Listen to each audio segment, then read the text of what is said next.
Action gets a little high up this end of the neck.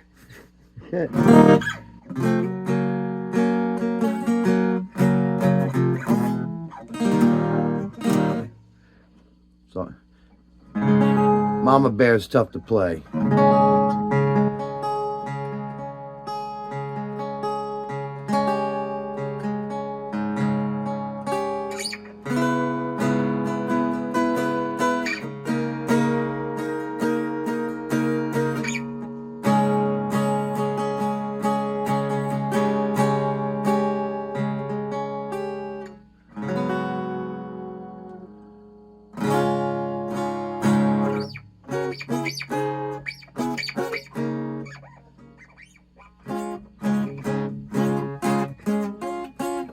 Um,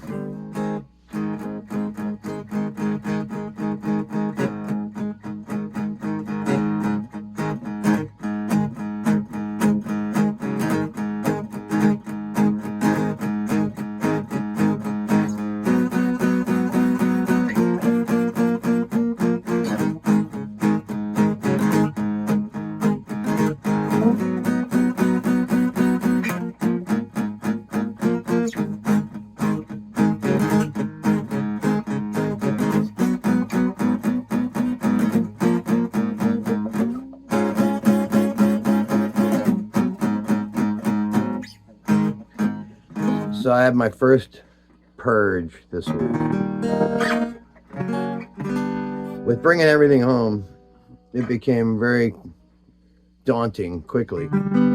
Well, what it means to actually own like 21 guitars and 3 basses, electric basses. So, that's what really prompted the decision. Getting some money back wound up to be just a huge bonus. But that ties into something we've been talking about on some of the online communities and stuff. And do we really own guitars, or do we just rent them? We kind of, any good guitar, decent guitars are usually going to outlive their owner, several owners, many owners. And case in point, one of the few vintage guitars that survived my purge, I got rid of pretty much almost all my vintage stuff, because that was the stuff that was worth more.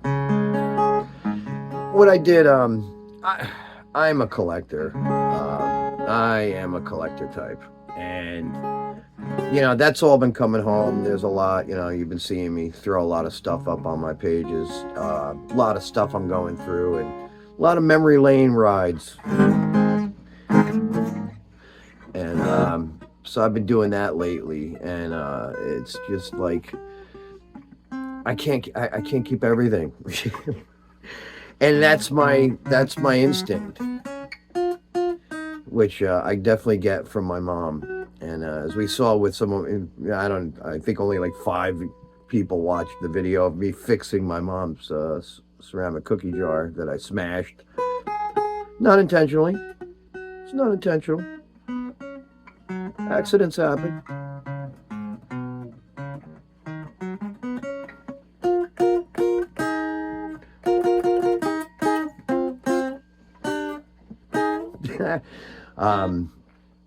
It ties into my collector bone, which I'm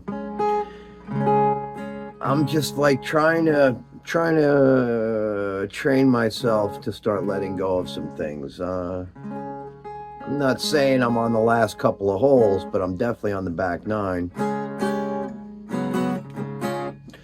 And I mean, how much longer am I going to have to hold on to a lot of this stuff that I never? A lot of my interests have changed. I don't really pore over those things anymore. And well, starting to look at them as well. They were investments, I guess.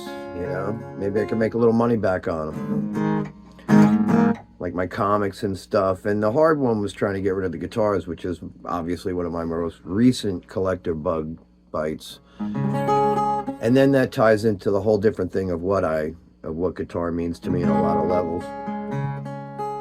But I'm trying to train myself to start letting go of things and giving getting either selling stuff or giving stuff to people that might appreciate it, or it might hold some value to them, or they can get rid of it and make some money.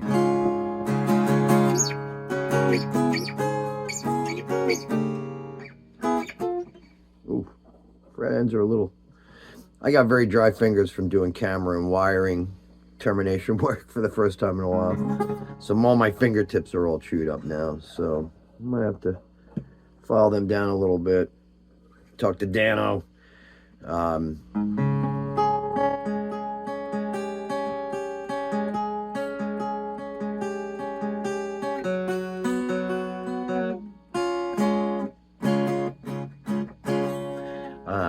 So yeah, I got rid of the two Japanese electric, the 70s Japanese guitars, the Del Monte, the custom shop Del Monte, the Univox, what I like to call my green burst, because it was a gold burst that turned green over time. From what I understand, is because they used to use copper in the paint to give it the gold top. They used to use actual copper powder, and that turns green over time, as our sadly overlooked Statue of Liberty and what she stands for has turned green in the harbor, and now she's probably turning green from getting sick. But we don't need to drift there. I know a while ago I kind of mentioned I traded some stuff back and forth with 5 Watt World with Keith, and I said that this guitar, I'm afraid to play it at this point, but I take it out every once in a while and play it anyway.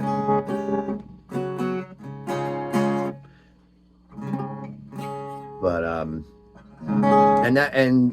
mean, this is actually I'm now that I haven't touched this thing since last fall, and there's a reason for that. I'll get to it in a moment. But this is a 1940s era Chicago-made guitar, archtop hollow body, which, to be truth be told, I bought to impress my dad, because he's a huge military history buff, and this is World War II era, which is I thought really neat. And that ties into the collector part of this, and ties into the Dylan Talks Tone shows I've been watching lately, where he was talking about some of the stuff and saying about, about emotional attachments, and that they're just things. And there's a flip side to that I have a romantic obsession and nostalgic itch that I scratch a lot, that these things hold. And I think that's one of the amazing things about guitars. It's like, as a drummer, it's like you play your drums, they're kind of in front of you. They don't move with you. You move to the drums. As to a guitar is an intimate thing. It actually feels like it becomes a part of your body. It becomes part of you. But what I love about these old guitars, I think more than anything, is to think of who owned this thing. And like, to me, the romantic notion that I enjoy in my head is to think that somebody got home from World War II and bought themselves a guitar, and this was their guitar for however long, and then it wound up somewhere else. This mistress has lives we'll never know about. It's seen things we'll never know. A lot of secrets inside this little piece of wood.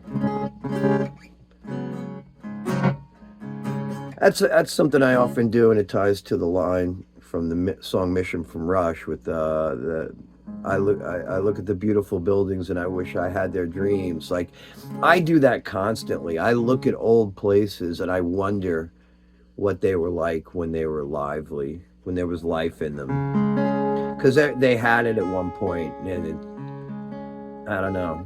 I really like to think along those lines, and to think of that's, how many people have held this guitar in their lifetime and played it, and where it's been. And now I'm holding it. So it's transference of energy. I'm reading into this a lot. It's part of a Pothedian affliction that I have. But I find that kind of stuff fascinating. is that how guitars have these kind of histories and how they can go from owner to owner. And I mean, Peter Frampton's plane crashed and they finally found it, put it back together, and he has it now. What amazing stories! All these guitars have these stories. But yeah, as I like to often say, that guitars are our mistress for however long they'll have us, and either we fall out of favor with them, or they fall out of favor with us, maybe, and we just don't realize it. Think that we fell out of favor, but maybe they don't love us anymore, and then that makes us let them move on, and they go and have another life somewhere else. And I think that's awesome. I love that. Not to mention this wood. If this guitar was made in the 40s, how old is this wood? How long did what did these trees see? And it's got this big, fat, chunky neck. It's so cool. And but one of the reasons I'm afraid to bring this out is I brought it to my dad's house at Christmas after I bought it. I think not last year, the year before. And wood in the cold is not good. And I cracked it. I think I cracked one of these and had to glue them back on. One of the wings on the F-holes cracked, and had to glue it back because it was just so brittle. And I know I cracked it over here somewhere because I just dropped, not dropped it, just kind of banged it against something, and it put a little crack in it. Had to glue that up. And it's so this guitar I don't take out for half the year. But now it's starting to warm up, and I got rid of a lot of guitar. I got rid of 4 guitars. I got rid of those 2 Japanese, the 70s Univox, the 70s Fujijin made Del Monte, and the beautiful Harmony, the first guitar I bought after my first tour.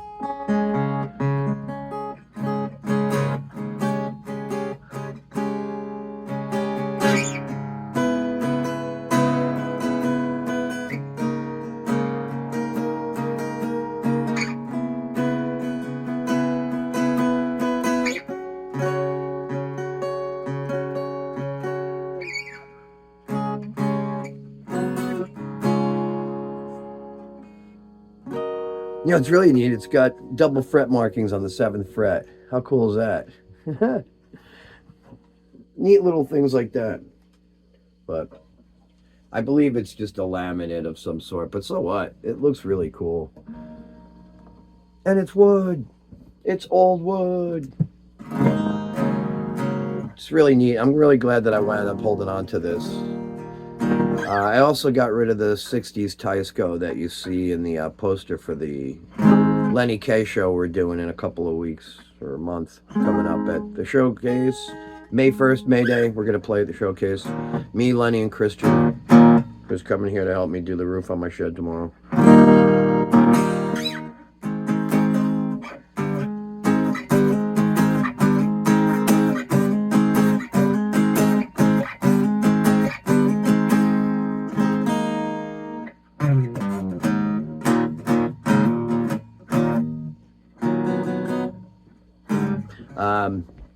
So I got rid of those 4 guitars, but I held on to this one, and I'm really glad I did.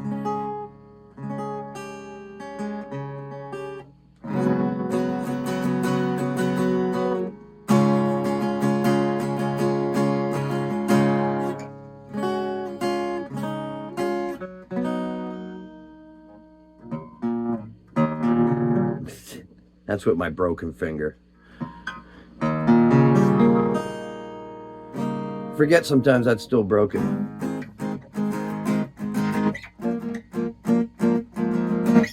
So yeah, that's my thoughts on old wood. There's a couple jokes in that somewhere.